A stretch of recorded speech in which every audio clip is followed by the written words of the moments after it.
You're listening to the Preacher's Hour podcast, a podcast that dives into culture and society from a young preacher's perspective. I'm Jeffrey Copeland. I teach middle school history. I'm married to my wife, Selena, and I'm a student of the Bible. And I'm Brandon Jackson. I'm married to my wife, Jess. We have 3 beautiful daughters, and I love to share the gospel with teenagers and help disciple them in their walk. We sit down each week and have conversations about what we've learned, what we're learning, and what we think about current events happening around us. Enjoy.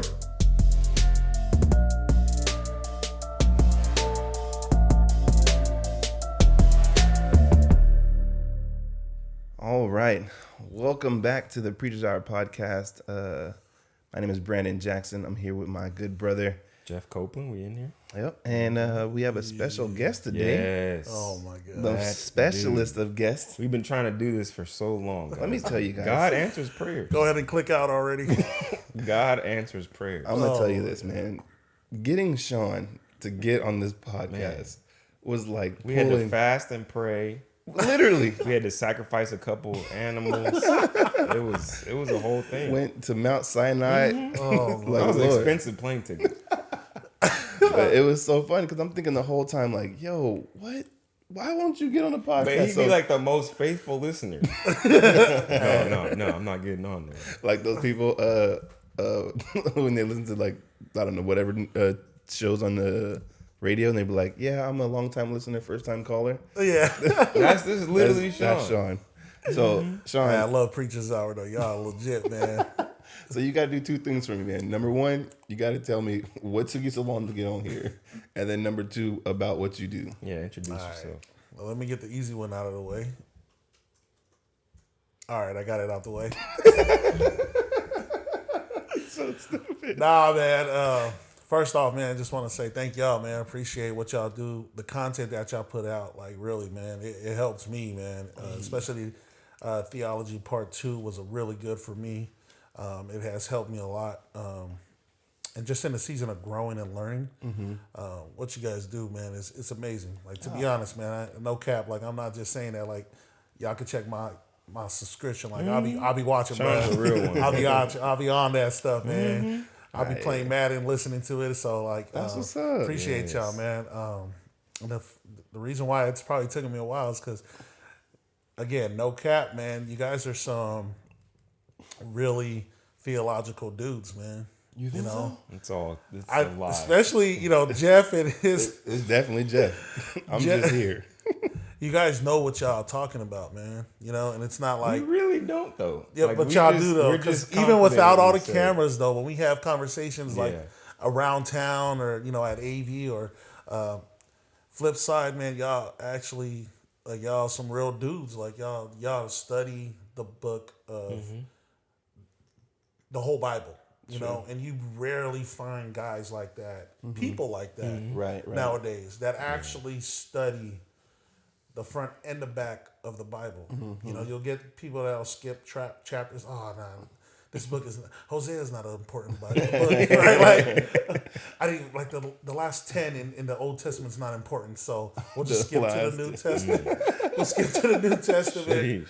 Oh, I don't want to hear about the laws of Jesus. Like, I don't want to hear about the laws of God. So, but man, you guys, and I could tell by the way that you guys live your lives that you guys let the Bible be the leader of your lives. So I appreciate that, man. So that's why I've been like, man, am I even good enough to be on this? Like, bro, wow. like these dudes This are guy. top tier dudes, like guys that I like to watch and listen to and learn from. So that's probably why it took me a while. I was like, let me study the book of everything before I come on.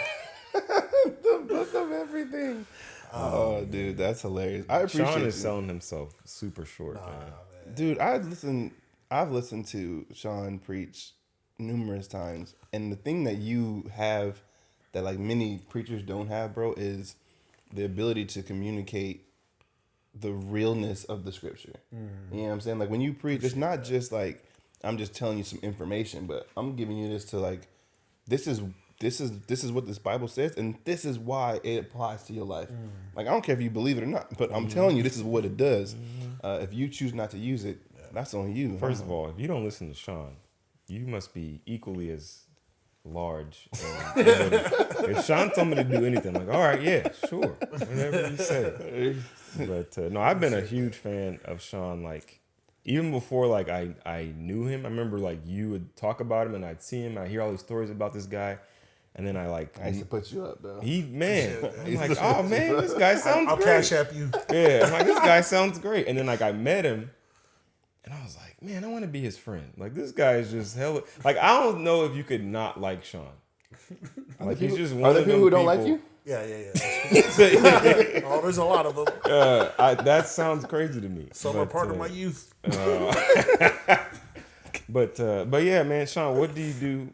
You know, for the people who don't know, what's first and last name? Cool. Like, what do you do and everything? Social security number, all that. All right. So first name is my whole name is Yakishan Samuelu Jack Samuelu. That is my Wait, whole name. what? That is. I've never known that. Spell that in kindergarten. As my whole name, I am married to the beautiful Martha Louisa Samuelu. Let's go. Pastor Marty out here. Yes. She's my pride. I love her. I thank God for her. She's literally the reason why I got my life back on track. But for reals, I work for the Fellowship of Christian Athletes. So I'm involved similar to Youth for Christ, but our target is more athletes and just trying to be on campus. Being an athlete, it's a big scene, and they have a lot of influence. Yeah, facts. So I'm trying to get them to change their ways and being transformed by Jesus Christ through the influence of coaches and athletes, right? So that's what we do with FCA. That's dope. I'm also a youth pastor at the current church. Shout out to Switch Culture. Let's go. Those my people right there. And I do a lot of stuff in like downtown area. Me and my wife, we partner with a lot of other organizations like EMP, On-Ramps, where they help us serve the community of Lowell and downtown area. Shout out to Lowell, man. Yes. And I'm a coach at Fresno High. So I coach varsity football. I was at Buchanan for the last 4 years. But God took me to a different route, so I'm back in the hood at Fresno High. Hey, where the gospel needs to be preached. And that's that's basically what I do. And I like to be, I hope to be everybody's favorite uncle. Hey, I love my nieces and I love my nephews. I try my best to spend time with them. no lie, though. Sean's Instagram will make you smile, man. Bro. Oh, okay. I'm telling you, I've never, like, when I think about an influencer, like, on screen and off screen, Sean's like the only person I know that's like, you are who you are on Instagram and in person. Like, folks think they're gonna get a different person. Now, Sean is all him, all the time, and it's just beautiful, bro. Even when you gave my kids way too much money before Christmas, I was just like, all right, I don't know what these kids are gonna buy, but like we gotta use it. And every single time I saw Sean, it was like, hey, what'd you get the kids yet? Oh, we ain't went yet. Bro. And I'm like, okay, cool. And then the day that we're going to go to Target, dude comes with us. I want to make sure that all this money goes to the kids. Don't try to get no groceries out of it. Don't get nothing. And then even on top of that, man, the fact that there were some things that were like, over the amount he had given the kids. And like he was like, hey, just go put that in my basket. Like Don't tell Auntie Martha. Don't tell Martha we said that. But like the genuine generosity that you have, bro, is truly a testament to like what God has done in your own life, bro. Like I think like what you guys were given, because even with your story, which we'll get into a little bit, you didn't grow up like with money. You know what I'm saying? You didn't, far from it. You didn't grow up with a whole lot. Is that money? What does money look like? Man, growing up, my money was different colors, man. Some food stamps, man. You know, you had the beige, that was the $1. The pink was the $2. You know, the $5 were green. You know, and it kind of looked. You know, people are like, "Oh, that's Monopoly money." Like, no, I really had Monopoly money in real life. Food stamps. That's dinner. That's what that is. Shout out to the American government for that. Yeah, man. So like, one thing I've noticed about just you and like your character is you always want to make a difference. Like you don't you don't do things just because. You know what I'm saying? Like you're calculated and like if this is gonna help students, then I'll do it. If this is gonna help my family, then I'll do it. But if it's gonna help, yeah, he's like, but if it's gonna help like a company, I ain't with it. Like if it's gonna like grow, you know, your church's finances and you already got like $1 million, like no, I'm not. Nah, we're good. We're good. You know what I'm saying? If you want to give that to the kids, even when we did Thanksgiving, you know what I'm saying? Dude, damn, I could talk about Sean all day. I just noticed that like Thanksgiving, this dude normally would give out turkeys and stuff to the community, and this year what happened? Like why were you weren't able to do the? It's because we weren't allowed on campuses. So usually we do a big old like feast for our Lowell Thanksgiving. And last year 2019 we had like 300 people show up. B was a photographer. Like the mayor came through. It was dope, man. We had church leaders from every church. And one thing I always try to stress is that I don't want it to just be the church that I attend. You know, I want it from every church is welcome to come join. Bring a snack, bring something, and just come and serve. You know, but this year, of course, because of COVID or 2020, because of COVID, it took a different turn, and I was like, man, we can't do nothing. Like hands are tied. They won't let us on school campus. We can't get the word out because we don't know who has COVID. But then it's always my wife, man. Like she always says, like she's the dreamer and I'm the action to the dream. Yeah. And she was just crying one night. It was literally the Friday before we did the handout. Just crying like, babe, I can't let these kids go hungry. Like, what are we going to do? And I'm just seeing her tears. I'm like, dang. All right, let me hit some people up. There was a church that donated $500. There was a family that donated $400. I was like, oh, that's enough money. That's all we need. And then all my family would started throwing in some stuff, and they'll go to the store and start purchasing. And then that Monday, we had it all. I mean, Brandon was there with his family, and it was wild, bro. It was great, man. We 36 like full on meals. That's amazing. You know, Thanksgiving meals before Thursday. I'm talking about turkey and ham, not just a turkey or ham. Turkey and a ham. Don't forget the Hawaiian rolls, though. The Hawaiian rolls put it over the top, bro. Yes, come on. The Hawaiian rolls, man. And so I just want to, thank everybody that gave, and man, especially for Brandon and Jess for bringing out the girls. And it's, man, you got to start them young, man. You know, my sisters, they're always like, I don't want to bring them. They're going to get in the way. I was like, but start bringing them now so that they see what it means to serve at a young age, so that when they get older, it's just something that just happens so natural. Yeah. You know, and that's what happened with us. Like my parents we would have to wake up Saturday mornings while everybody else is watching cartoons, and we would have to go clean the church. You know, that's just what my parents made us do. And I was like, bruh, like, how was this like fun? You know, so which I started doing with Switch Culture. I was like, bro, hey, second Saturday of every month, we're just gonna clean the church, man. It's something to teach you guys. Like like you guys said, there has to be intention behind everything that we do, and because of that, it will teach them how important it is to serve, and even to serve without even being recognized. Like you don't do it for the recognition. Like nobody's gonna know. Like oh, look at the kids.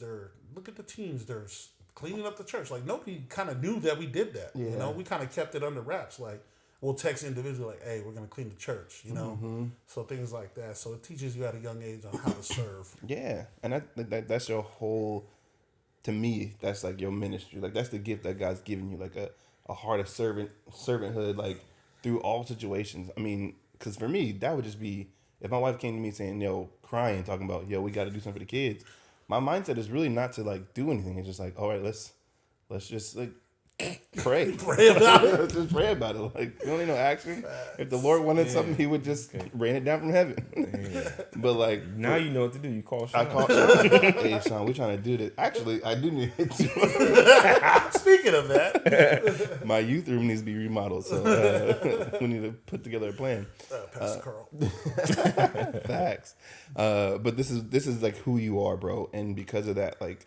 You've been an encouragement to so many people. You know what I'm saying? Like not just to the youth that you serve, but like you've been an encouragement to people who don't even know you physically. I remember when Patient was like, "Hey, do you know this guy named Sean?" I'm like, "Dang, don't try to take my friend. Like, back up, dude." Yeah, I do know him. I do know him, and he don't want to know you. But I remember I was like, I didn't really want to like share you with people because I was just like, we had built this relationship, and I'm like, oh man, I don't want other people like taking his time. Like, when I want to hang out, when I want to hang out. But then it's been a blessing because you coming to know all the people I know. Man, for real. It's been a huge gathering. Great connection. I appreciate Dude, you for I'm that, telling man. you. Not just that. Family, bro. I appreciate it. I was like, man, I want to know this guy. But even with all the preachers, we were all like coming to the garage to Yeah. pray, to talk.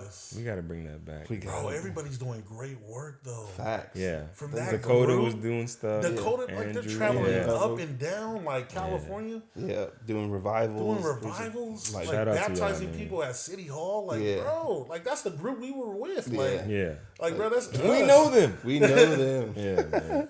So I just feel like all of us are. The Lord has given us amazing talents, amazing gifts, definitely. and we have to use those, bro. Like, we can't sit on these gifts. We can't just sit on like the knowledge or the wisdom that we have. Like, it needs to be shared, not just with the students, but with even like people our age and even older. Yeah. One thing that I've noticed for myself throughout through the end of 2020 was like, yo, I haven't like led someone to Christ in a long time. And then Pastor Carl had like convicted the mess out of me. And I was like, all right, fine. I'm gonna like be intentional about doing it. And then on Christmas, I was able to lead my brother-in-law to Christ. Let's go. And it was just like, yo, like Come that on. happened. And I was talking, I think on the last episode, I had said like, in 2021, I want to lead 15 people to Christ. Like, I want to make a goal because I don't want to become lazy. Like, just knowing stuff and then just telling people what I know. But the question that is going to plague me all through the rest of my life, but really for 2020 right now, is what's the difference between a disciple And a Pharisee. and a Pharisee? Like, that mug is what is getting to me right now. So the only difference is Pharisees tell people how to live their lives. So are disciples. But disciples lead people to Christ. Pharisees just tell people about what they're doing wrong. So I want to lead people to Christ. I want to be a disciple of Jesus. Disciples, man, they go and they do. Yeah. Right? That's what Jesus told them, man. Go and make disciples. So that's what disciples are supposed to do. So we getting there. All right. So this episode, that was kind of like an introduction. Sorry, that was really long. But I think it was necessary. You guys got to get to know Sean. For Yeah, real. man. You're missing out. His whole demeanor will change your life. Like, just being around the dude, you don't even got to talk to him for real. Just be around him. But so this episode, we want to just talk about a huge question. So let me just kind of set the scene. When I was with one of my youth group kids, and we were talking, and I'm like, man, like, why don't you like read your Bible more? Like, why don't you want to like get closer to God? And he was like, man, honestly, Brandon, like, you make being a Christian or following Jesus super easy. You make it look like it's like you just do it, like it just happens. But like, the truth is, I don't know how to do that. It's not easy for me. Like, I'll read my Bible and I don't get stuff. I'll pray and then I don't feel connected. I'll go to church and like everything is boring. I don't get like you just seem like you were born connected to God. Like, you and God never struggle. You and God never get on the wrong foot. You and God never have an issue. Like, you guys just always connected. And I was like, bruh. If you only knew. So I was trying to tell them, I was like, man, and I had to apologize because I was like, when I was at my old church, the leadership at that church never showed anyone their struggles. Never. And it was like, yo, how do they have everything together all the time? Bro, it got to a point where I'm just like, how is it that me and my wife are the only people in this church struggling? And then it was crazy because once we left the church and like started going to the church we attend now, we went back to visit, and then we hear all these stories about how everybody is struggling. They're like, nah, man, like, I was like, when you guys were here, like, it was like this bad, this was happening. And I'm like, bro, why didn't you say something? Yeah. Like, you didn't say nothing? And he's like, well, like, I didn't know how people was going to take it. And at that point, I was like, dang, this is not for real. You know what I'm saying? Like, and not the church and the preaching was fantastic. Pastor was fantastic. But I think the one thing that was lacking was the sense of community, like real community. Yeah, man. Letting me know your struggle. I let you know my struggle. And then we try to figure out how to make As it a better family. as a family. Yeah. So with my youth group kid, at the end of it, conversation, I was like, bro, I just want to tell you, like, let me tell you about the time that like I almost left God. Let me tell you about the time like I was just like, God, like if you were real, this wouldn't have taken place. If you were like legitimately looking out for me, like you wouldn't have let this happen. And like I was like, nah, like I can't. At this moment in time, I can't trust you. I feel like I can't trust you.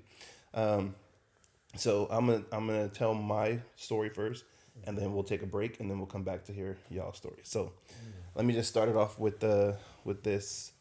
This was, I think I was in college. It was maybe like my second year of college, and I had met this girl, not my wife, but this other girl, and it's Ethiopian chick, bro. I fell in love with this girl, like completely fell in love with her, and I was just like, man, this is the ticket. And I remember at the time it was me and my brother were getting closer to God, and like some of my cousins were like just really tight about like going to church and like listening to the Bible and listening to what God had to say. So we're getting closer to God, and then I started dating this girl, and she's not a Christian. She believes in like all these like different kind of gods and all kind of stuff. And I'm like, yo, I don't really know how to like tell her that her gods are fake. But I wanted to tell her that like, you worship like fake stuff. Like the people that you pray to aren't real. And I didn't know how to tell her. And I remember my brother was like, yo, like if you really love this girl, like you gotta tell her the truth. Because if you don't tell her, you're gonna lead her to hell. You know what I'm saying? Like you'll go to heaven and she'll go to hell, and she'll be like, bro, you never told me. So I'm like, when I say like I was in love with this girl, like I thought I was gonna marry her. I thought she was the one. So I remember, we would go to her house, and we would just like talk about the Bible and stuff, and we'd have like really good conversations. So I'm thinking like they're getting closer and closer to like receiving Christ. Nah, not the case. Not the case at all.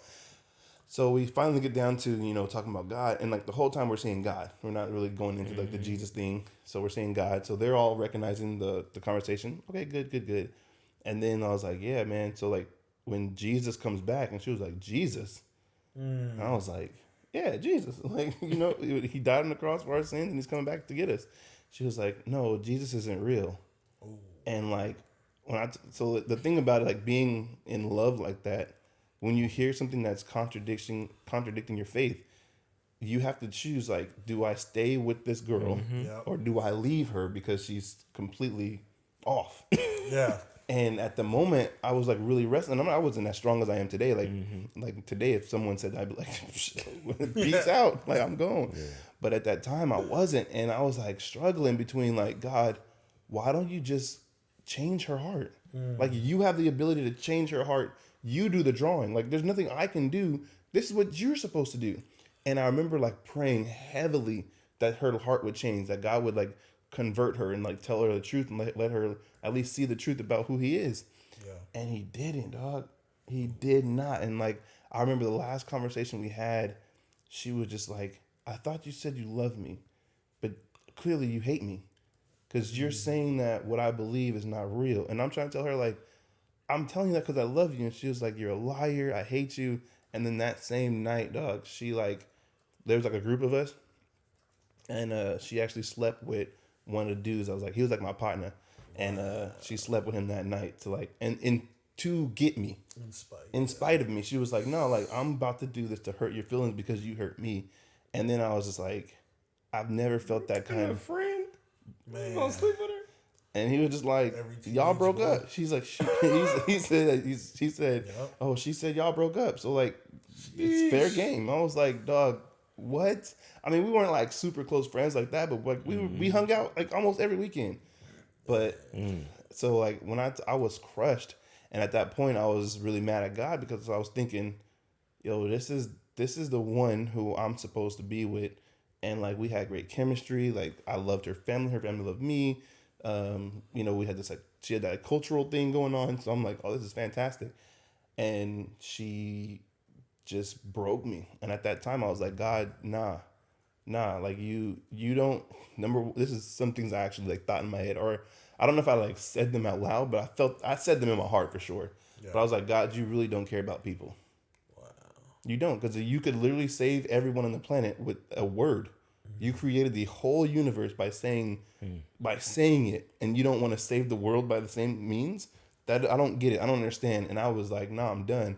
And literally from that point on, number one, I was like done with girls. I was just like, having your heart broken just does something to you.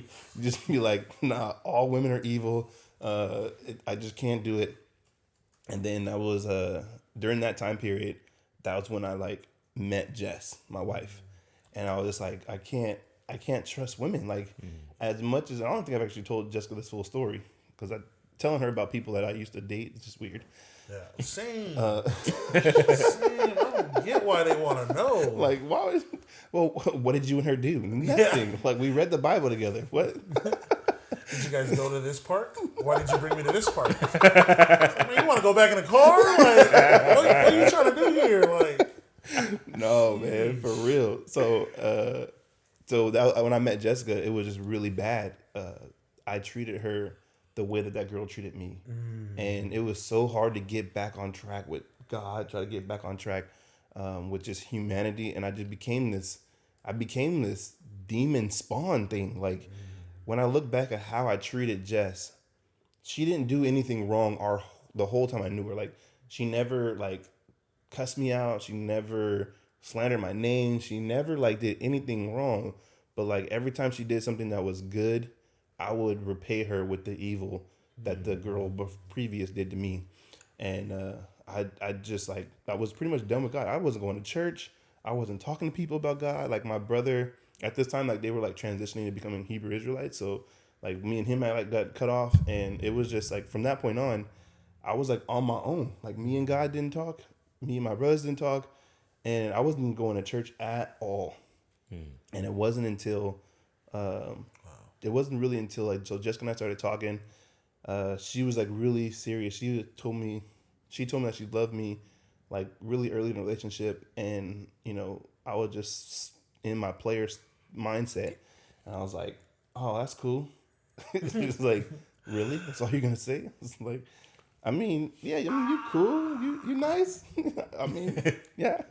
But I didn't know how to receive love at that time. So it wasn't, Jessica and I's relationship from that point forward was really shaky. It was on and off.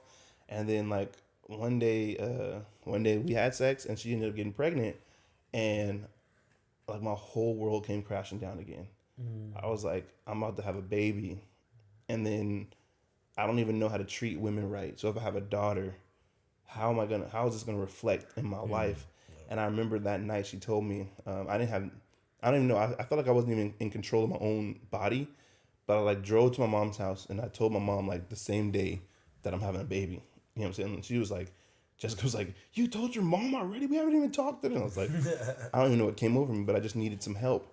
And my mom was like, she was really pissed, but she was like, this is happening. Like, there's no getting around this. Like, you need to change your life right now, or this is going to be a catastrophe. And I was like, all right. So I remember driving back home, and I'm driving back to my house, and I'm on the freeway, bro. And I'm just like sick to my stomach. I literally pull over and I throw up just like all over the side of the road. And I try to drive a little bit more and I throw up again. I'm just like, what the heck? Wow. And at that time I was right there by the cherry auction on 99. And I was like, God, I'm sorry. And if you would like take me back, like, I don't want to live like this. I don't want to raise a kid that's going to, you know, hate women. I don't want to raise a daughter who's not going to be loved because I'm a jerk. Like, I need to change, and you have to change me. You have to do this. I know we ain't talked in a long time, but you have to do this. And I remember that night, Jessica had called me and was like, hey, do you want to go with me to tell my parents? And I was like, yeah, I'll go with you. And she was really shocked because like we weren't talking like that.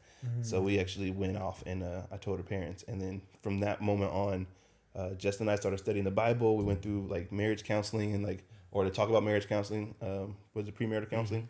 And then we was like, yeah, let's do it. Let's get married. And I remember specifically telling her, like, I want to marry you before the baby's born because I want to marry you for you, not because we're having a child together.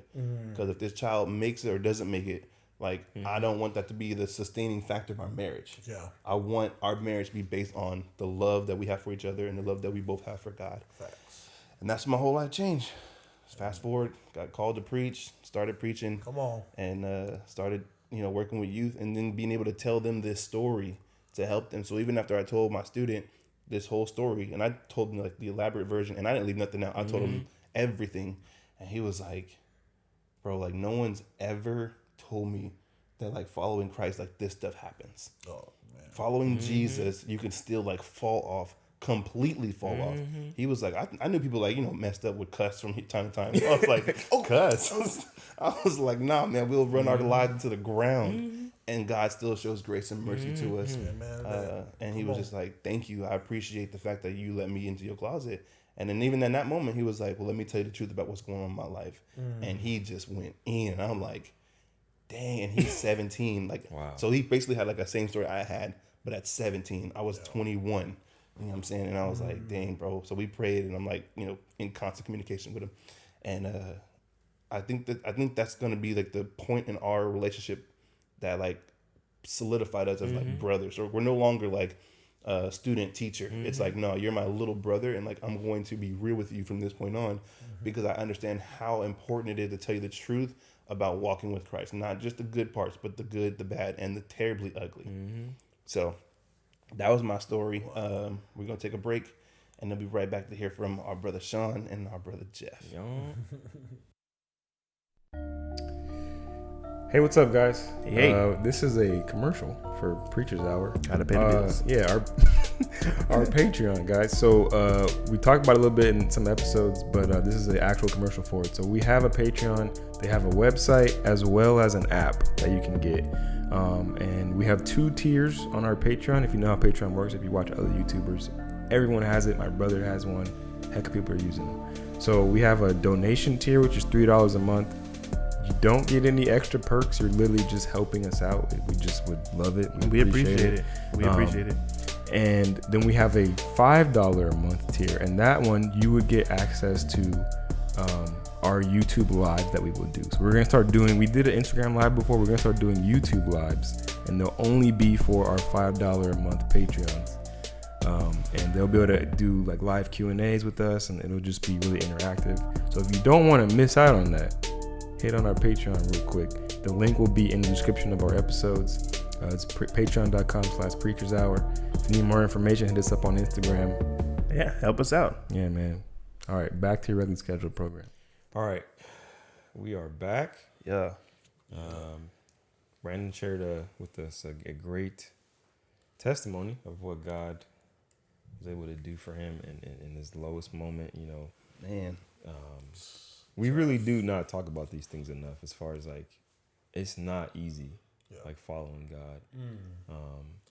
Which is weird because Say it with your chest. Well, because the crazy thing is like when you read the Bible, it's nothing but those kind of stories. You know what I'm saying? You read David's But story. don't nobody preach those. No, no one talks about nobody talks about the Book of Psalms and like the different things that the actual like anguish of like, Lamentation God, is a whole book of lamenting, like just sad writings over and over and over again. We're not even really taught All the how songs to. that David cries out in the Psalms. It's man. Like, bro, they don't ever talk about that. God, where was you at, man?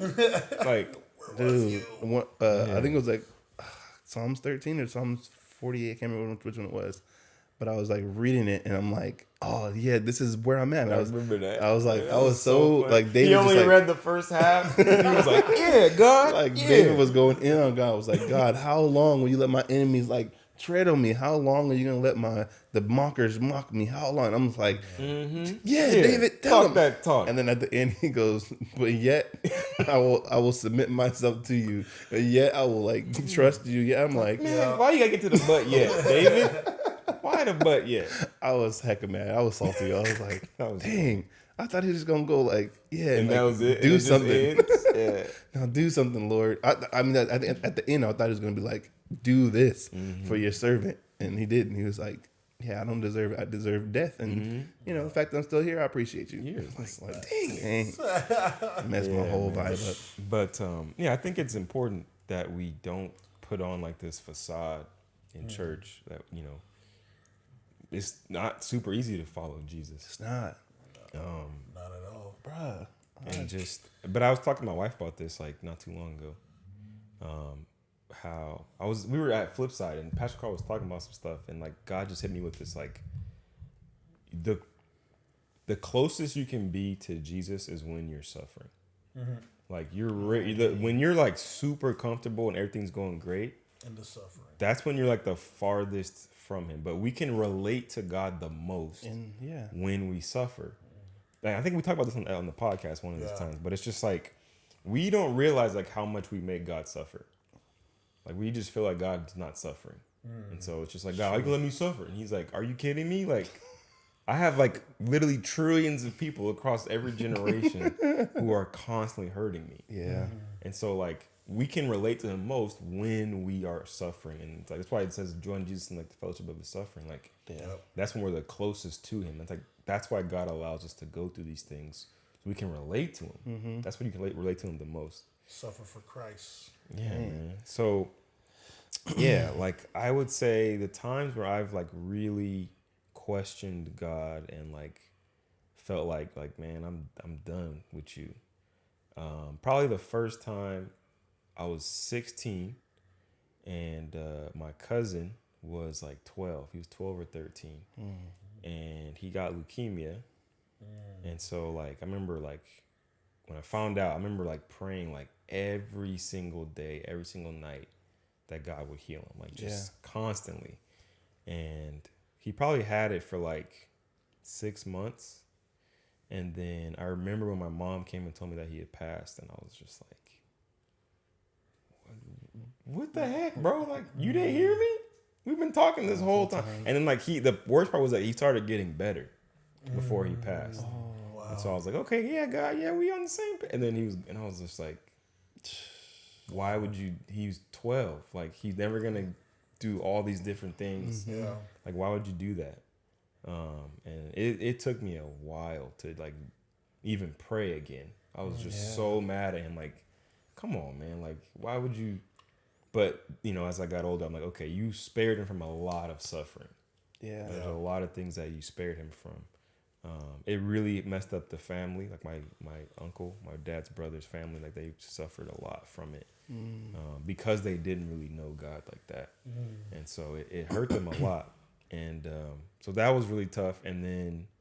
on that one, like, do you, as far as like you saying, like they didn't, his father didn't have like a strong relationship with Jesus, in the praying portion, were you praying for your cousin's healing and then also for his parents? Just for the healing. Just for the healing? Yeah. I was young and immature. And, and I was just like, God was like a genie for me. It's like, so you, what the heck, bro? If you can't do what I need you to do, like, why do I need you? Why do I need you? You know, relationship was not even on my radar with God. No. And so, like, yeah, when I got older, man, I was dating this girl. No, it was before that. So I had just finished, like I was starting to finish my schooling, and I want to say it's like 2012. Thanksgiving, my aunt, we had Thanksgiving together at my grandma's house, and this is my mom's oldest sister. She was 60, and she lived a crazy life, like hard, like drugs, like just she lived, like the fact that she was still alive was like a miracle. Like she almost 60. Died like 5 times. Jeez.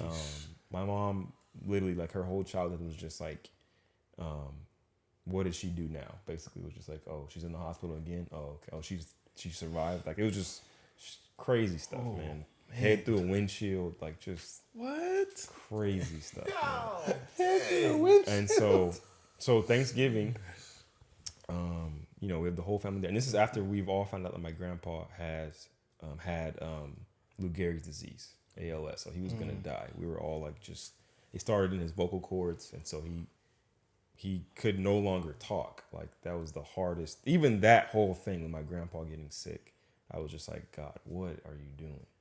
Like this is like my dude. This is my guy. Like, and his favorite thing to do was talk. That guy was the funniest person I knew.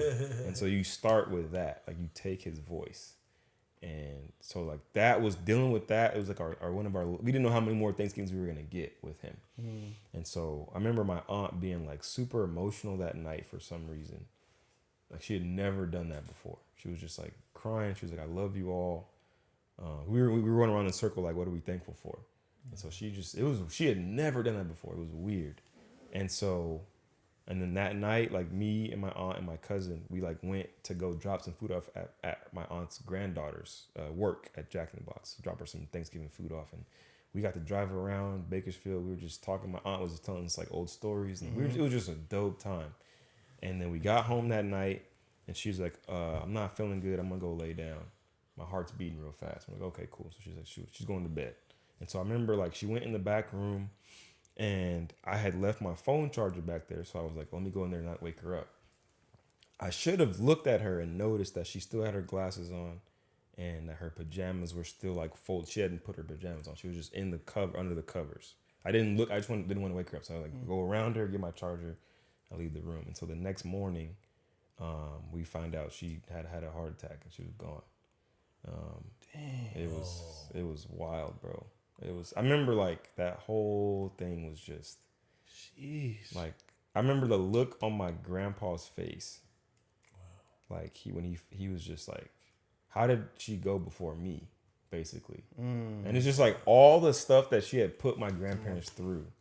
And like, I remember my mom, bro. My mom was just like mad at her. Like, this is how you're gonna, all the stuff you put me through, this is how you're gonna die. Like, really? Jeez. Like, now you're dead? Like, after all those times? Wow.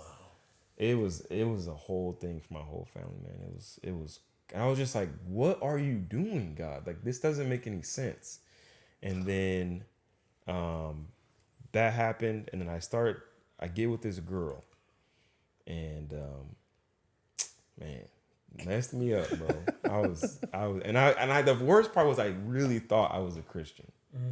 Like, yeah, you know, I go to church, and I've raised in the church, and but I didn't know God at all. I was just like, yeah, you know, I'm a Christian, and so I started talking to this girl, and I remember telling her like, we were like, I'm about to ask her to be my girlfriend. I'm like, you know, I just got to ask you this one thing. This is really important to me. Like, I'm a Christian. Are you a Christian? Because if you're not, I don't know if this is going to work. And she was like, oh, yeah, I go to church. I was like, cool. All right, we're good. Yeah, boom, I go to church. And so, man, and I remember, like, we were only together for, like, a month. But it was just, like, I was so obsessed with, like, a relationship and, like, getting married and, like, I like turned her into an idol. And so like I lost like who I was, and it was just this whole crazy thing. And she eventually like broke up with me, which is like the best thing that ever happened. But I was just like devastated. And it wasn't even like her. I was just like, I don't know who I am. Like I lost who I am. Like I hadn't talked to God really. I talked about him a lot, but I never really talked to him. And then like I was like, okay, I'm gonna try to get serious about you, God. And then 2013, I remember waking up. I was in my first year teaching, and I woke up super early. I woke up at like 6, and I opened the door. I was living in my parents' house. I opened the door, and the light downstairs was on, and I could hear my mom on the phone. Like I already knew that it was my grandpa. So I go down there, and she's on the phone, and I just look at my dad. I'm like, Papa. I just went back upstairs. And I was like, I'm going to work. I don't even want to talk to you about this right now. Like, it was just all this stuff, man. But through all of that pain, like, I really felt like it all like culminated on this one night. I was like in my first month of teaching. I still hadn't gotten paid. And I had my gas light came on. It was raining. The struggle was real. And I was like, I was leaving work. And I'm like, I don't know if I can make it home. And it's raining hard. It's dark. It's cold. And I'm just like, God, like, why are you doing this? Like, what the heck? I was just like crying. And I swear he was just like, bro, chill. Like I got you. You're gonna be fine. Like, and then he's like, "Are you really complaining about this? Like like, he got me to the gas station. I had like $5 left in my account. Put my little $5 in the car. Made it home, and I just like went in my room, and I just had this like peace. It was the weirdest thing. Yeah. He was just like, bro, you're gonna be fine. And he's like, people have it way harder than you. Like, why are you complaining about this? And it's like, you gotta get us right. Mm-hmm. And so like from that day forward, like I felt like it's just been like up, man. Like me and God have just gotten closer and closer and closer. Like not too long after that, I met my wife. It was that same year I met my wife, and then everything just kind of worked out. Isn't it weird? Like just the way that like it doesn't happen until after. So like, all the things will happen, and then after you can look back and be like, "Dang, God was there the whole time." But you don't never like. It's hard to see it in the moment, and it's something that all Christians go through. Like all true believers are gonna go through something like this. Like I don't think that like you just go through your relationship with Jesus, through your Christian life, unscathed. Like I don't think that's a possibility. And it's not like that's gonna be the last thing. Yeah. I mean, literally, I just found out some news about my wife. I told you guys, and so it's just like there's a lot. It's gonna keep happening. There's just gonna be things, and so like if you're not a believer, like don't think that when you become a Christian, like everything just becomes like you said, like rainbows and butterflies. Like It's not. It's not at all. It's probably harder. Yeah. Facts. But like the difference is like you're not alone when bad things happen. Bad things are still gonna happen either way. But like the difference between us and a non-believer is that we don't go through it alone. Ourselves. Yeah. You know what I'm saying? So at least Yaki, go ahead and let us know a time where you almost gave up on the Lord. Man, so yesterday, right? On the way over here. You know what's at first I was Trying like to find this house. the funny thing was when he said it, I was like, oh, what happened yesterday? I didn't know it was a joke at first. He knows me too well. Nah, man. First off, man, thank you too again for having me and your vulnerability, man, to share those stories, man, because I know it's not easy. And I feel like that's why back in the days, churches never shared that stuff because they didn't know how to be real, but yet seem not weak in the eyes of the congregation, right? I think that was tough for them back then, and I think now, generations have gone on, that we do a better job of sharing that stuff now. Yeah. But because, it's not a sign of weakness, but it's a sign of authenticity, of building relationships. Facts. And I think the church has gotten better with being relational now. Still, we need a lot of work. Speaking for myself and others, but that is why I see why it was harder back in the days growing up in a church, a traditional church where I would never see my pastor hurt in a sense, especially from his preaching. It was more like authoritative, like, this is what Jesus, get your life right, you're going to hell, and then you would accept Jesus every Sunday. Bro, for real. Up there again at the altar. There it goes. That's me. He said my sin again. Back to the altar I go.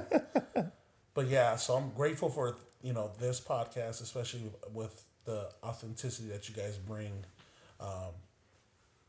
And it's just the humility, man, and sharing your guys' not just the goodness of Jesus, but also the faults of us as people, as flesh, as human, and how far we fall from the grace of God, but yet how we still manage to find a way that Jesus allows us to have that grace. Yeah. So it's wild, man. Just thank you guys. I'm gonna share again real quick. My first experience, man, was I'll do one with like in church, like out of church, and then like in ministry. Yeah, that's good. I think that would be cool. Not really. Probably might have tears, but growing up, man. Again, like I grew up in again, I know people like to say the inner city or whatever, man. I grew up in the hood, the streets of Sacramento. Del Paso Heights. You know, if you knew what DPH stood for, you knew it stood for the deepest part of hell, gang. Dang. 500, gang. And I was like, my wife's gonna get mad at this. But I grew up. You're not like that anymore. Yeah, that's the old you. It's like, yeah, that's yesterday me. But grew up in the streets in a hood. My parents, they came from the island of Samoa, so they had nothing here. You know, my first two older siblings were born on the island. When they thought of me, they thought of greatness, so they brought me to America. And I was the first kid. I was the first kid born in the States. For my siblings, there's 6 of us, and they came here with nothing, man. They came here with nothing. So of course we had to rely on the government. Again, sharing. We lived on food stamps and Section 8 food banks every Saturday morning. You know. Wow. Thank God for those churches that would open up their doors and pass out food for those in need, because we were definitely those in need. My mom was the only one that worked. My dad couldn't work because he was an immigrant. He didn't get cleared.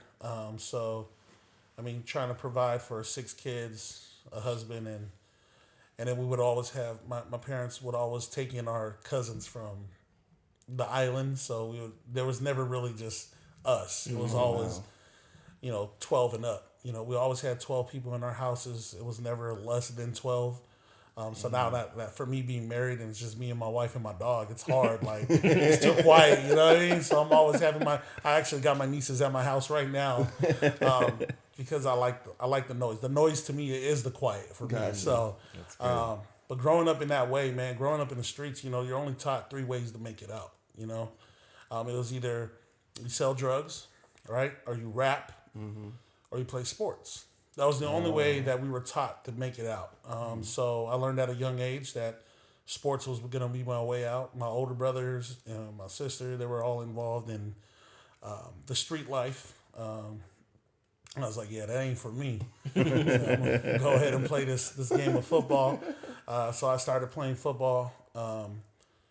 Never had the money to actually play with a travel team or for a league. So I would just go to the pickup games, learn on the streets, on the sidewalks, until we moved to Fresno and they allowed it in middle school, full pads, for free. Yep. Bro, I was shocked. I was like, dang, no more flag football for me, bro. Like, and so I started playing 8th grade and we moved here. And I started playing organized football. Never had cleats, so I was playing in my N1s back in the days. Let's go. I went to Cooper. Our color was purple and gold. Yeah. But my shoes were blue and white, man. So I looked horrible out there, but got the job done. So fell in love with football. Freshman year, went to the Fresno High. Although we were trash, I wasn't. So started playing sophomore year. I was on varsity, went to the Valley Championship. And then I started like making this football thing like real life for me. You know, I was like, all right, this is the path God. And during this whole time, I'm going to church, going to youth group. I had to. My uncle was the youth pastor, so no choice. He was gonna slap me if I didn't show up.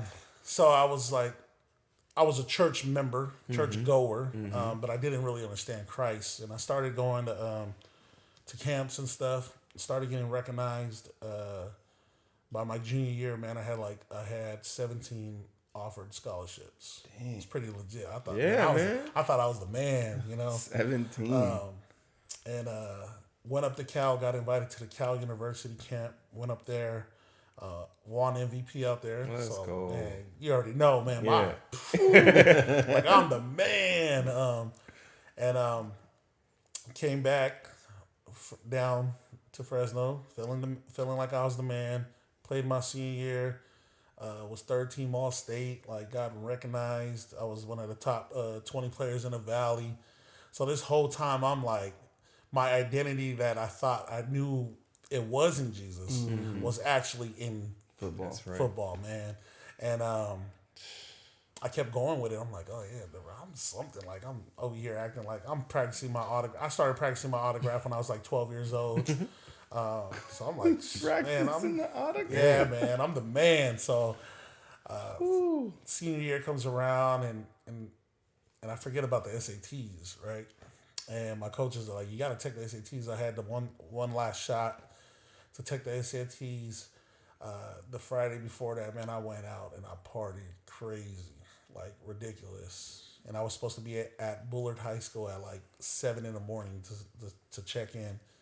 My sister picked me up from the party at like 3. And she was so upset with me. Woke me up at like 6. Hurry up, you know, and started beating me in the car on the way. Like, you gotta throw your whole life away because you wanted to act dumb. And I was like, oh my God. So I took the SATs with a hangover and a black eye. And I didn't do good, man. It was horrible. Didn't get my last stitch at trying to make it was Fresno State. Pat Hill offered me a scholarship.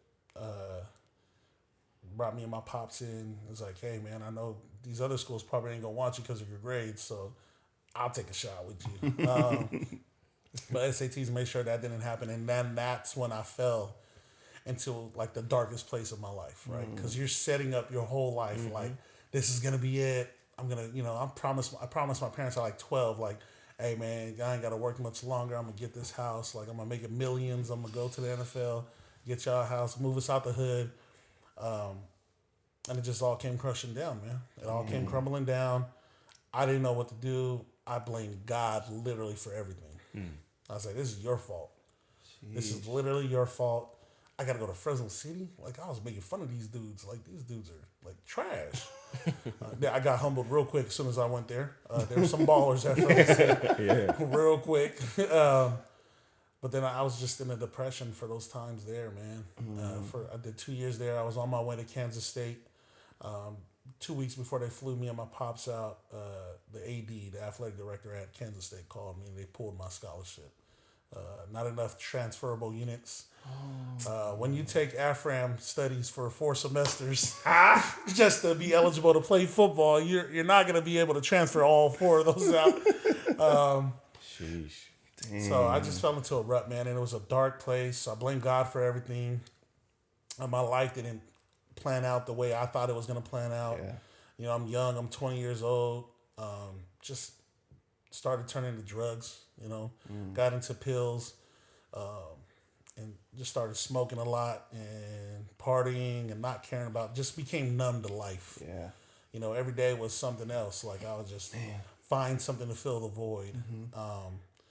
And in the darkest times, man, I overdosed. I OD'd, and my little brother was the one that found me. And man, him and my boy, they did a great job of keeping him from my parents, you know, because my parents didn't know. They actually still don't know, so I hope they don't watch this, because I'm their golden child. But it was tough, man. It was tough, and God just didn't seem real to me. I was like, man, this God, like I served him. To me, I served him my whole life because I grew up in church. I'm like, this whole time, man, I knew Jesus. I was talking to him. I was at the altar. I was crying real tears. Crying real tears. And now all of a sudden, man, he done forgot about me. And to end that off, man, what really like changed the whole my whole life was during this time I was in deep depression for about a year. Was getting a phone call from Community Regional Hospital, man, 2:00 in the morning that my older brother was shot. That's what like changed everything. And I'm like on the phone and I'm like crying. I'm like, oh, I hang up the phone and go wake everybody up. I was like, we gotta go to the hospital. And I'm already crying like, God, why'd you take my brother, man? Why'd you take him for? Like, this is messed up. Like, I can't believe you did that. Pull up to the hospital, you know, we're all inside and this guy's like laughing, like laying on the bed. I'm like, man, what the heck? And my mom's over there like yelling at him some more and she's like slapping him. Like, why are you laughing? He's like, man, it's crazy because like we do serve a God of second chances. And I'll never forget that. Wow. Because when he was on that bed, and my brother, man, he was so far away from God, like growing up, man. He was in and out of locked up, always getting into stuff. You know, my biggest influencer, because instead of doing what he did, I did the opposite. It was like, oh yeah, he did that? I'm doing this. Like, because he was in the streets, you know, and that's just all we knew growing up. Yeah. So once he said that, man, I went to the hallway of the hospital. I started crying. I was like, God, I'm so sorry, you know. let me do this for you. So that was like the first time where I really didn't recognize the deepness of how far away from God I really was. And that having my brother being shot, not saying that was just for me, but having him being shot changed the course of my belief and my life and my faith in God. And then I started getting back involved with like youth stuff. Started hanging out, started going to church more and understanding that. So that was like previous before like ministry stuff. That's crazy. I mean, just the fact that like when you're like when you think that you're following God, like, Man. and you think like you're in, Come like, on. I go to church every Sunday. I help put up the I chairs. usher, God. You really feel like you like serving the Lord. Jeff and was then, the first usher. but then like something happens and you're just like, Facts. wait, what? And then you look back like, what was I doing? Like, what was all that for? It exposes everything, bro. And you feel, honestly, even for me, like I felt like a fraud. Like I felt Yeah. like my whole life up until this point, I was faking it, and I didn't even know I was faking it. Yeah. Like I thought I was like doing the will of the Lord, like which probably what Paul felt like when he got knocked off that horse going to Damascus. He was like, "Wait, what? That whole This time?" whole time. And it's hard to grip it because like you say, like your identity is caught up in something else. And then when you lose that, there's really nothing else. And you're just like, where do I go from here? And like through the grace of God, he's like, yeah, just like, at least you know about me. Now come to get to know me. If you put your identity in something that ends, you're never going to have true identity. Never. Because everything's going to end. Yes. Especially for athletes, they always think like, oh, my career is going to stay along. No, bro. Like the average span of the NFL is like 3 years. You can make it past that, then you might have a career. But other than that, 3 years. Is you the spend average? that's the average. You spend your whole life trying to get to this place. 3 years. And You the might average get is on the practice squad. You might get on the practice squad. And that's the thing. You put your identity in something that ends, you're going in the wrong places. Yeah. If your identity is found in something that's eternal and everlasting, which only can be found in Jesus, then you're good. Yep. But we don't have that understanding. And suffering, like we were talking about earlier about suffering, suffering exposes your life with Christ. In the suffering is when you will find out the true you. Yeah. That for me, that's what. That's true. And what happened, during in ministry, one of the hardest times of my life in ministry, and when I almost felt like giving up, happened actually 6 months ago, 7 months ago. For me and my wife, we struggled with having a child, right? And we've been married 5 years. Similar to Jeff. Us too, man. Yeah, similar to Jeff. Jeff has been doing it right for 5 years, though. I haven't been. So, and in 2016 was our first year where my wife was actually pregnant. 17. Sorry, 17 was a year right after our marriage. She got pregnant, and if you know me and my wife, man, that's all we like. Jesus and then kids, man. That's what we want, man. Like it's like I can't wait to have a little pudgy me walking around and just me punching him and stuff. So that's probably why I haven't got a child yet. But our first time in 2017, my wife was pregnant and she was only pregnant for a month and a half. And the day we found out that she lost the baby was the day before we had our second little Thanksgiving. Oh, no way. So I just remember pulling up to the hospital. I had practice. I pulled up to the hospital. And I thought I made enough time, right? Because you thought the appointment would be long if the baby was still there. Yeah. But when I walk in, she's already walking out. And I see her face, and I'm like, oh, nah, God didn't do that. Like, he didn't do that to me. Like, I serve so many, multiple ministries, bro. He didn't do that to us. And she walked straight to the car, and I'm just like, I already knew, and I didn't want to ask.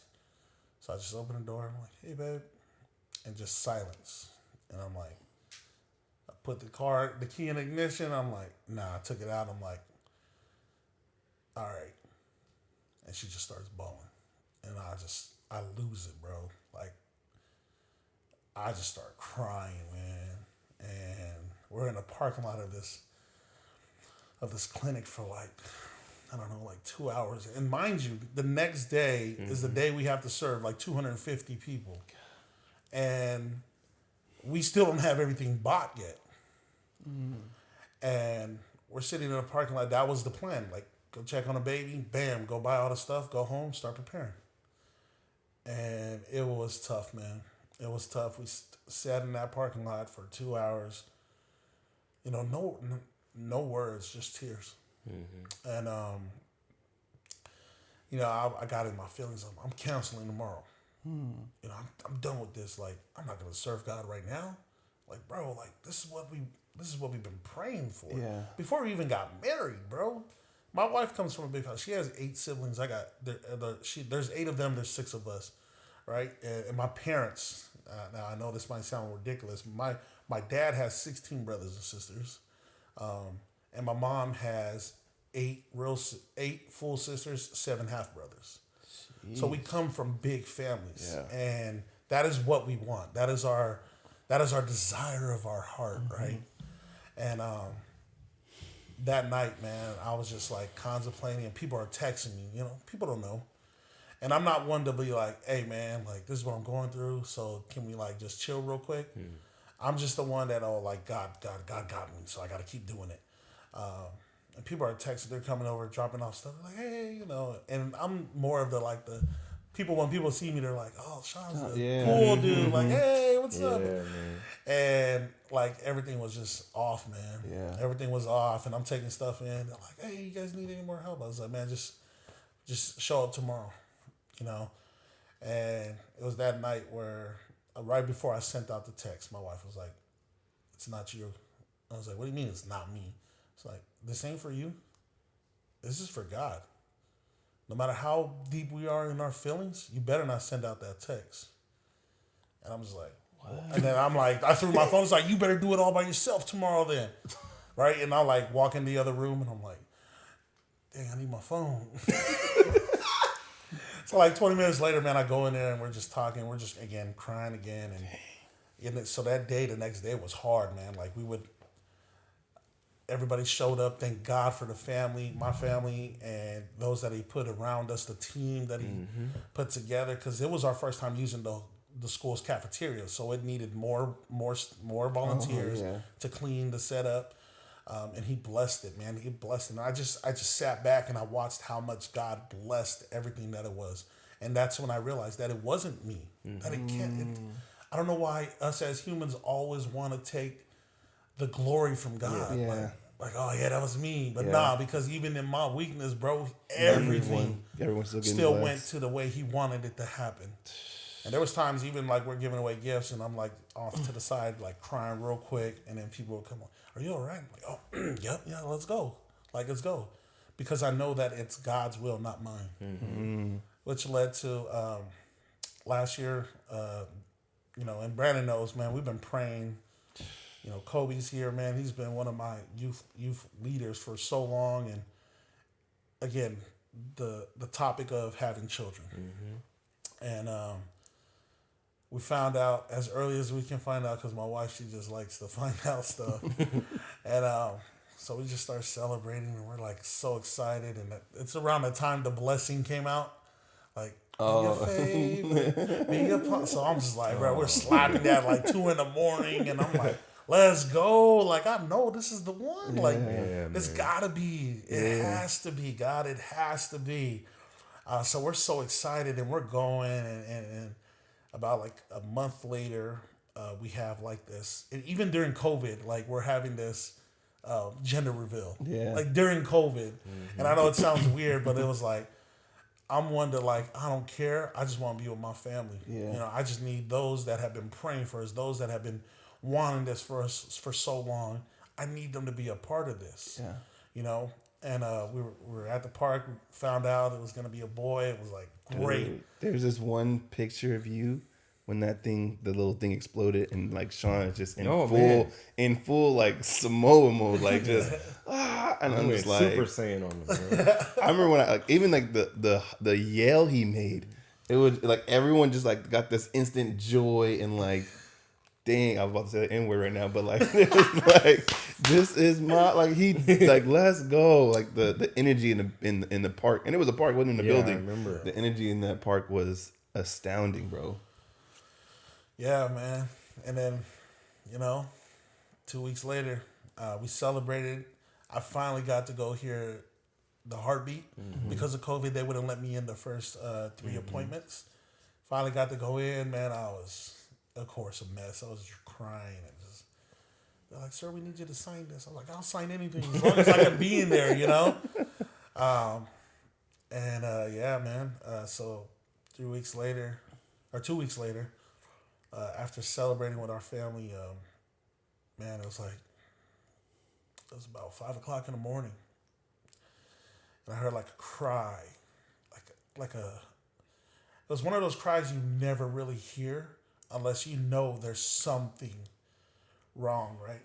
And I wake up and my wife's just, she's sharing. She's like, babe, I'm bleeding, and I'm like, man, hell nah. Like, nah. We already had this, bro. Like, not again. Like, and my wife's, she's sitting down and she's like yelling, like, babe, I feel him. And man, right there, man, my son was born. She caught him and she was holding him, and for like 2 minutes, man, the little heart, you can see it beating. And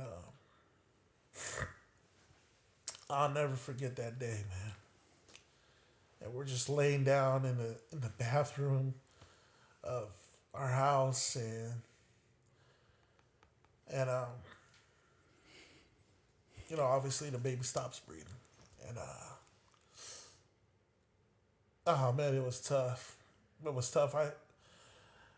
When I hear my wife cry, it's hard for me. Yeah.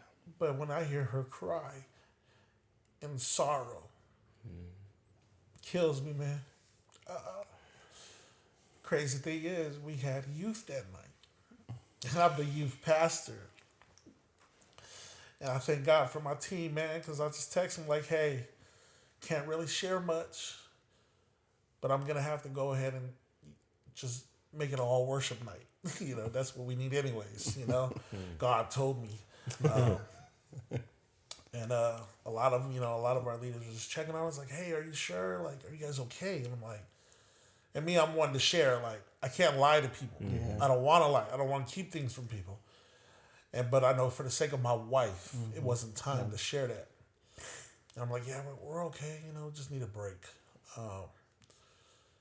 And that night comes, and we're watching our youth, and we're just going through it, man. It was just a foggy day for us. We're watching our youth online, and I was like, man, I gotta go. I was like, we gotta go, because me standing here is gonna make it look like we're defeated. We don't have to go to preach. We don't have to go to share, but we need to go there to worship God.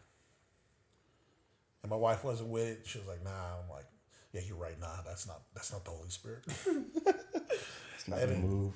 Then like 10 minutes later, she's like, babe, let's go. I'm like, all right, let's go. Hop in the car, go to church. We catch like the last 3 worship songs, and I'm just on my knees, man, and just lost.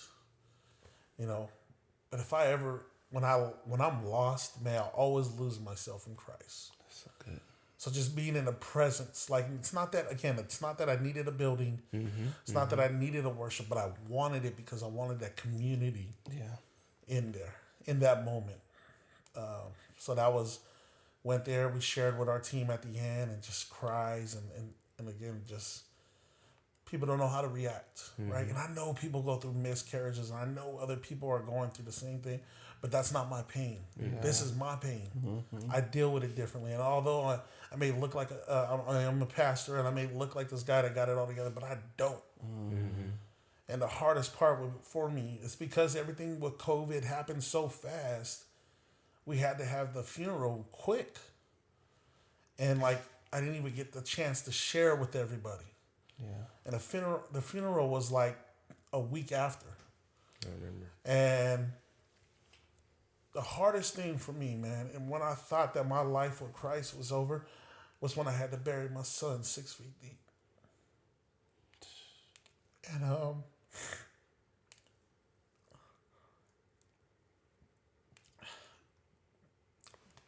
like even the process of buying a casket, that was crazy, man. I've buried brothers before. I buried cousins, aunts, and uncles, man. I've been the pallbearer for so many funerals, man. But to be the one to carry the casket of your own son, that was different, man. Yeah. That was different. And just spending that rest of that day at the cemetery and with my family, we're just hanging out, and I usually always have like my little niece Olivia with me. I'll call her little, but she's like 16. I usually always have her with me, man, and she's just she's always trying to encourage me, man. I had, my Copadiah was there, and a lot of my youth kids were there, man, just to support, man. But it was tough, man. It was tough, and we took a break, a much needed break, and we went to a trip, and we went to Seattle to visit my family. And it was in that time where I found, and I mostly realized how strong my faith actually was in Christ. Because that up to that point, that was the toughest thing I've ever been through in my life. Yeah. That has been the toughest thing, the darkest thing I've ever been through in my life. Even without, before Christ, I was going through a lot of stuff, but that right there was the time that not that I second guessed, but I guessed my relationship with Christ and my faith. And I even asked myself, I was like, man, is your faith strong enough to withstand this? Goodness. Is your faith strong enough to withstand this? And I thank God, man. I thank God, because even in that darkest times, man, the people that He has surrounded us with, especially with me and my wife, we've done better than we did when we lost our first one. Wow. This time, and we say like it was like confirmation, because the first time we couldn't see the miscarriage, right? Right. We just went to the hospital and she was gone. This time the baby was actually born. And this was like confirmation, like God telling us like it's coming. I'll give you your son now, but I need him. But understand that this is confirmation to know that you guys are still going to have your child. There's the promises of God. Yeah. And I thank God, because that family trip to Seattle really helped me realize a lot of stuff. And it helped me see how strong me and my wife's faith was in God. Because this could have took us out. And I don't think anybody would blame us No. if this would have took us out. No, Not at all. Watching y'all go through that, like, I remember, we had like a preacher meeting. I remember like telling you like, oh man, congratulations, Dad. Like I was so juiced. And then Brandon and Jessica told me, when you guys lost the baby, and I was just like, it made me question. I was like, God, why would you do that? Like, that doesn't make any sense. Like, they don't deserve that. Like, Even when we went up the mountain to pray, like I think man. That was it. That was the prayer. That's what like got like even I was just I didn't want to talk to. I didn't talk to God for like 2 days. I didn't understand. I was just like, bro, I don't get you. Like, you're not making any sense. And it's like we as believers, like you want God to make sense, and you know that He's always speaking, you know He's always working, and like you hear scriptures that like He turns all things around for good, but in the moment you're just like, I don't see how this is relevant to anything. The thing that did for me, you went live on Instagram. Oh, that messed me up though. And I watched like the whole thing, and I was like, okay, like they gonna be all right, and like God is real. Like that literally, like I was like, I don't know how this man is doing this. Like this dude is built different. Like him and God are like close. So I'm like, if it was me, like it would have took me out. I would have been done. I'm like, I'm out. Even now, I was thinking, and honestly, like and I tell people think I joke when I say this, but I was like, the reason like my faith is strong is because of the people around me. It's not really like me. Facts. It's because I see what you went through, and you did not give up on God in the very moment when everyone would have been like, Yep. Sean, you giving up on him? We right behind you. like if you give up, we all out of here. And I remember like watching that live and like number one, the worship music in the background. I was like, how does he have this mentality in this moment? Like where? And that's really like a question for you. Like where did that come from? To It made me apologize to God. Like I'm really sorry multiple times for like not responding like this, like not trusting you like this. So like, how do you like help someone like my student, like help them understand like where does that come from? How do you even obtain the ability to still follow God after a traumatic event like that? Man, I would say if you don't see the realness of God in your suffering, then you'll never understand what it means to really fully follow God. And I always tell, me and my wife have been talking about it, I need to get to a place where those teenagers were when King Nebuchadnezzar, I call him King Nebi, or King Nebi threw him in the fiery furnace and they said, man, we won't even bow because even if he doesn't,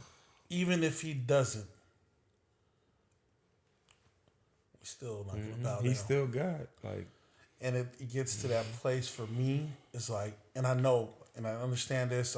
Please keep praying. Thank you for your prayers. But I got to get to a place, and this is what I challenge myself. I got to get to a place that even if he doesn't on earth bless me with a child, God still has to be the God that is still good that it went back then and even right now. My faith needs to get to that place where even if he doesn't, that I will still worship God the way I was meant to worship God. Man, what a place to be in, man. Number one, I'm overwhelmed by God's presence, even in this place right now. Come on. To show us, like, even the fire, to our listeners, even through the fire, through the issues, through the struggles of your life, it's not over. Like, God has more for you. And then he does things in spite of you. Like, we don't understand. Like, when we were kids, getting in trouble, getting whoopings, like, it didn't make any sense when you were a kid. You're like, when I grow up, I'm never whooping my kids. And then you grow up and you're like, yeah, get over here. You're like, no, that was some evil stuff. Like, we gonna get that far from you. But you don't understand it in the moment. And then after, and this is what I gotta tell you, like, if you're struggling right now, just hang on a little bit longer. Like, if you don't have a community, if you don't have people around you who are following God, find some folks who love Jesus. Man, this man right here, Sean, is is a great example. He's not the example. Jesus is the example, because Jesus carried a cross after being beat to inches of his life, carried a cross up a hill for us to be crucified on, so that we wouldn't have to feel the weight of his suffering. Like, the suffering that we feel on this earth is not going to be, it's nothing that it can't compare to what he went through, nor can it compare to the glory that we get when we get to the other side. So one thing I'm learning is, like, death is not the end. I mean, I know that, but it's just like becoming more and more like real to me that death is not the end. The end is like being separated from God. And that's something that we don't want no one to ever experience. So don't give up on God. Nope. I know that this episode is tough and it's heavy, but don't give up. Sean didn't give up in like one of the worst experiences that I've like been able to be close to or be privy to. Like, I've never been in a space where someone's like had this type of experience, who I've known so well, and like been a part of the journey like that. And you not giving up makes me say, bro, there's nothing that can come to me that's going to make me give up on God. Not just because I know that God is real, but because I saw Sean go through it. I saw, I'm seeing Jeff go through something with his wife. I'm gonna see many more people go through things. And honestly, this is the last thing we get out of here because we're overtime by like 20 minutes. But look, I want y'all to know that your testimony and like what you've been through is not on accident. It's not just for you. Yeah. You have to do this for the sake of others who are struggling. If you're not being real, if you're not being honest with those people who are in your life about what you struggle with, you're not going to be in a real community. You're not going to have a real relationship. The reason I can call Sean my brother is because I went through this with him. The reason I can call Jeff my brother because I went through something with him. The reason I can call Josiah my brother is because we went through stuff together. Like, Colby, sorry, I haven't went through anything with you yet, bro, but you're my brother because you're Sean's brother. Hey, man, that's my bro. But when you go through something with people, they become connected to you in ways you'll never fully understand until you get to heaven. So that's my prayer for you guys. Stay strong in the faith. I know it's dark, but it's going to get better. Amen. Yeah, man. Thank you guys for listening. Thanks for listening this long. It's because Brandon had that super long intro. It was like a 15-minute. It was a 15-minute. But Sean is worthy of that 15-minute intro. Facts. Man, Sean, So thank you, Sean, so much for being on. Finally, my dude. Appreciate y'all. You're gonna be back, so you don't know what you signed yourself up for. But man, dude, love y'all. Enjoy the rest of your week. Yeah, and we'll see y'all in the next one. Man. See y'all. Peace.